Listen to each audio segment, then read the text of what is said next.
সন্তানকে খেলনা না কিনে দিলে 1 ঘন্টা কান্না করবে। সন্তানকে জ্ঞান না দিলে সারা জীবন কান্না করবে। সন্তানকে আপনি যদি দ্বীনি ইলম না শিখেন, কোরআনের ইলম যদি না শিখেন, তাহলে সারা জীবন কান্না করবে, কিয়ামত পর্যন্ত কান্না করবে। এই জন্য মানুষের পেট থেকে সন্তান দুনিয়াতে আসলে মানুষ হয় না। গরুর পেট থেকে যখন একটা বাচ্চা দুনিয়াতে আসে সেটা গরু হয়ে যায়, ছাগলের পেট থেকে আসলে সেটা ছাগলে হয়ে যায়। কিন্তু মানুষের পেট থেকে যখন দুনিয়াতে আসবে তখন সে মানুষ হয় না, তাকে মানুষ বানাইতে হয়।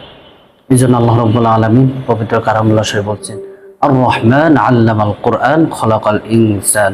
রহমান হচ্ছে যিনি কোরআন শিক্ষা দিয়েছেন তিনি। রহমান হচ্ছে যিনি কোরআন শিক্ষা দিয়েছেন যিনি। তারপরে বলছে খলাকাল ইনসান, যিনি মানুষ সৃষ্টি করেছেন। এই জন্য আমাদের কোরআন এবং হাদিস, আমাদের যদি ইলম যদি না শেখা হয়, এই ইলম যদি আমাদের না জানা হয়, তাহলে কোনোদিন একটা মানুষ প্রকৃত মানুষ হইতে পারবে না। আল্লাহ রাব্বুল আলামিন আমাদের সবাইকে কোরআন হাদিস অনুযায়ী আমল করার তৌফিক দান করে সকল বলে আমিন।